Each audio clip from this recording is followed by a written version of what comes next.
Hey, good morning. This is the Fort Worth Playboy, and this is the Fort Worth Playboy question of the day. And today's question is,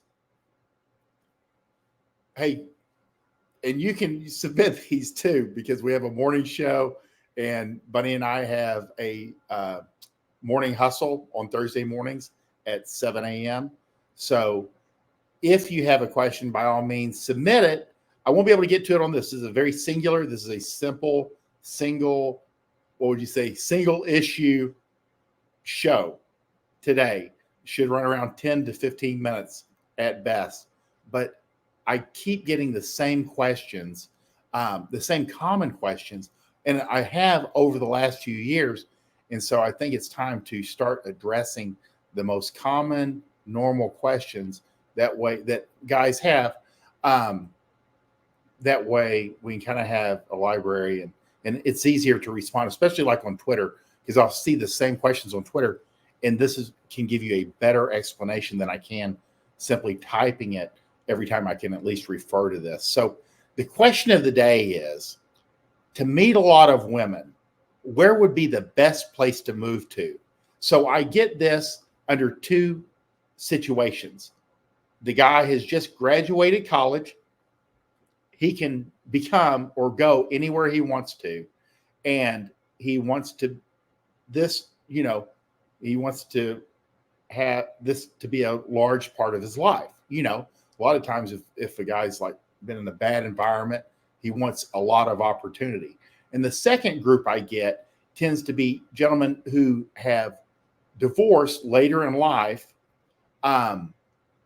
Kids are grown, or at least, they're in college themselves. And he has the flexibility to really move anywhere he wants. He'll be late 30s, 40s, 50s. And he can move anywhere he wants and kind of like pick it up because there's nothing in the suburbs. I mean, it's like anti-sexual. And a lot of guys are like, I got to get out of here. And there's nothing to keep them there. And for younger guys, there's nothing holding them down. And they want to be in an environment where it's easier. Again, you can run game and you can have a great sex life just about anywhere. I would never knock, something, but it's harder. You want to make life easier for yourself. It's going to be harder if you're out in the country. It's going to be harder if you're on an offshore oil rig 2 weeks out of a month. It's going to be harder if you're a long haul trucker.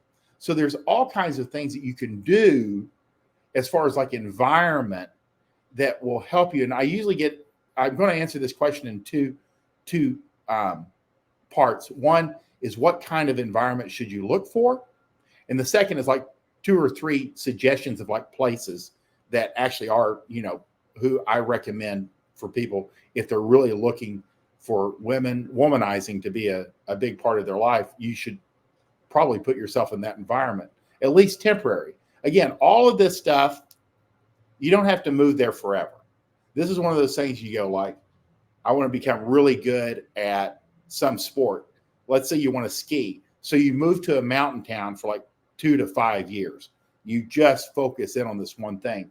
And you can do the same thing with this. You can move to an environment that is ideal, and it makes it easier to meet a lot of women in a short amount of time and facilitates things. But you don't have to stay there forever. I mean, if you're a country guy, you're a country guy. You meet a girl, you meet 1,000 women, you pick one, and when you get married, you move back to the country. Again, remember, you can have flexibility. None of this is permanent. But what you're looking for, and this is a reason that this question came up, is a guy reached out to me. He was out and about, and he's one of the guys that I interact with a lot. He said, grandparents gave us a night off. So I took the wife to a hotel in Cherry Creek, which is south side of Denver. This is like an entertainment district. And I'm laughing because of the amount of bars, restaurants, and condos in such a small area. A single dude could absolutely be slaying it here. Hotel bar, bounce to a fun restaurant, bounce to a condo, and close. You don't even have to walk over a half mile. And so that's the type of environment I described. And where I live on the 4th floor. I get into an elevator, and there's a restaurant, there's actually 4 restaurants right below my apartment. and everything is walkable. It makes things so much easier because, again, you can have your first venue, you meet up, and they know you because you tend to use it all the time. You can bounce to the second, and if things are going well, hey, do you want to come meet my midget? I own a midget, and you can come over to the apartment. And like Bunny said, well, where's your apartment? I said, do you see that light up there? And she was like, yeah. She goes, okay. That's, you want things to be close. Again, when you're moving a girl back to the final destination so you can close, ideally, it's within 2 to 5 minutes walking.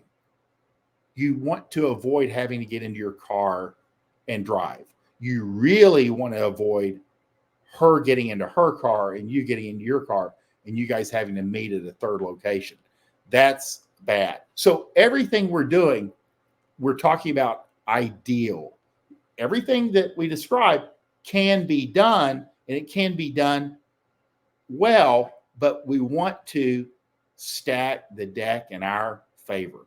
You want to be in an environment where you close, everything's within walking distance. Entertainment, bars, clubs, restaurants, your apartment or your house, all of this is doable, but you want everything in a small area.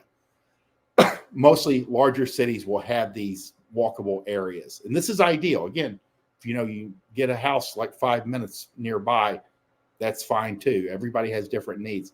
I'm trying to describe the best case scenario that can help you meet a lot of women in a short amount of time.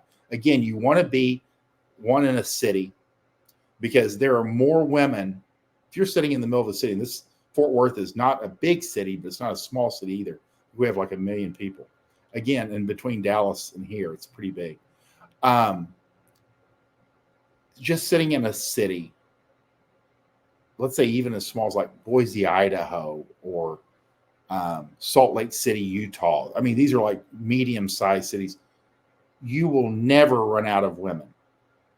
There will always be more women within a 5-mile radius that would gladly fuck you today than you could ever possibly get to. That's the deal. That's the real deal. There's always girls coming and going. That's a good thing about vibrant cities. There's always new talent coming in and the old talent's heading out. There's churn. You can see it on the apps. There's always going to be churn where you're at. So there's always new talent coming in. It's not the same. That's one of the downsides of being in a small town. You've banged every girl that's available. Now they're all married or gaining weight or have kids. All of it. So you want to be in an environment where there's a lot of women, cities. There's turnover, so you can meet new girls, and that the logistics work in your favor. There's an average guy with some game could truly fuck himself to death in a city if he knows what he's doing. If he just knows the basics and starts running the same program over and over, he really can. Whereas it's going to be harder if you're in the suburbs, and there's always drive time, and there's always a lag time, and you got to bring her back to your place. Or worst case scenario, you have to go back to her place. Guys always go, well, I don't want him to know where I live, but those are mental issues that I can't really address. But why do I say bring the girl back to your place? Because you have control of the environment. It's home. What do they call it? Home field advantage. You're not going to have a roommate, walking in on you. You know that there's not going to be dogs shitting on the floor. There's not going to be like kids knocking on your door. You have control of your environment. And if you go to her place, you don't have any control. You could do this entire night and just get blown out in the driveway because, her oldest son is already just got a hope from a date himself. So now you can't go in. So there's all kinds of negatives. So always have control of your environment all the way to the close to where you're putting her in the Uber and sending her home. But that's the real deal. A positive, supportive environment will help your game, and you'll meet more women in less time. And then you'll get a system, and then it'll be like a factory, a sex factory that actually goes through your bedroom every day. And then guys will ask me, and it's a very common question from some very smart men, what cities do I suggest?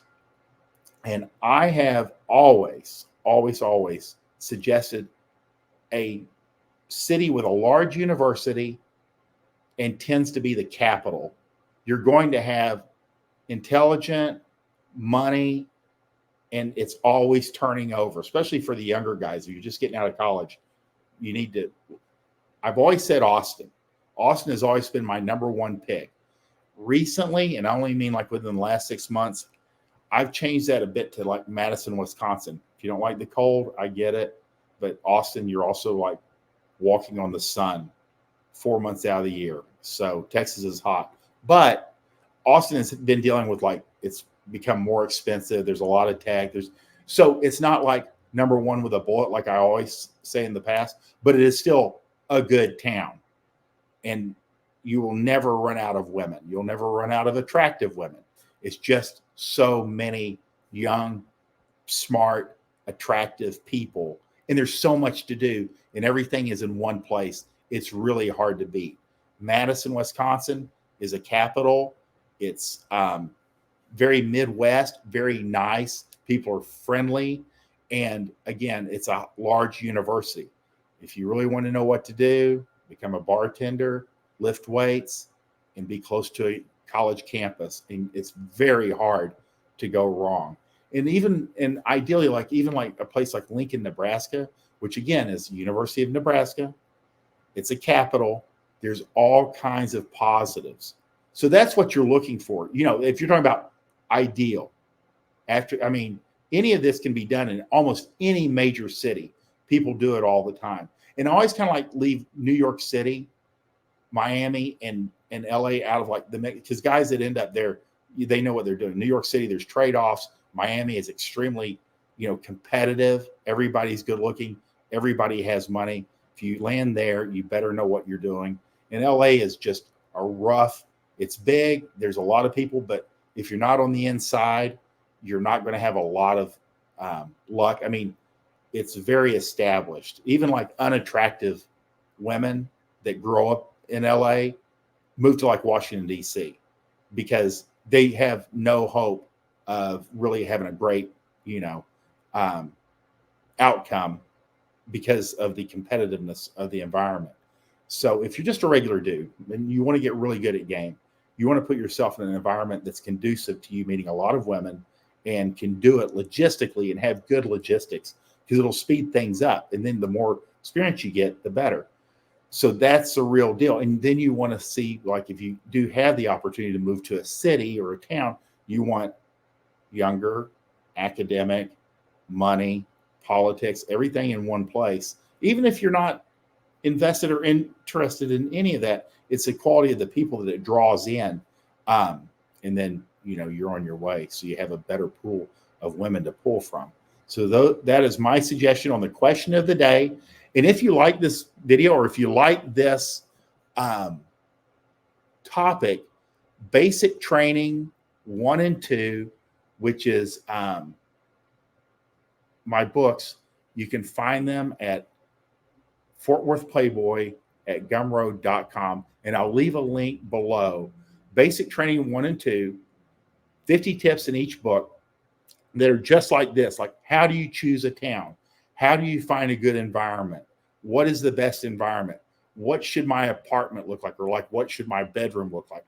All kinds of like very basic training to help you lay down a foundation to attract more women, better looking women, and have more certainty with these women. And everybody has a much better time. There's no downside. And again, I put the books Basic Training 1 and 2 together because just like you go into the military, you go to basic training. If you're going to play baseball, you go to spring training. You go to football 2-a-days. You're always laying down a foundation. If you join a gym or if you go into the gym, you learn the 3 basic lifts the first week. You need to lay down for any endeavor, including game, a solid foundation that you can build off of. Without the fundamentals, without a good, solid foundation, everything crumbles and you're confused and things don't work like they should. So basic training 1 and 2, and I'll leave a link below, is what I recommend. If you're new or intermediate and getting better at game, those 2 books can help you right away. And it's in a bundle. Buy both at one time. You'll save yourself having to make a second purchase. I hope you guys have a great day, and I'll be back tomorrow morning at 6:30 a.m. Have a great day.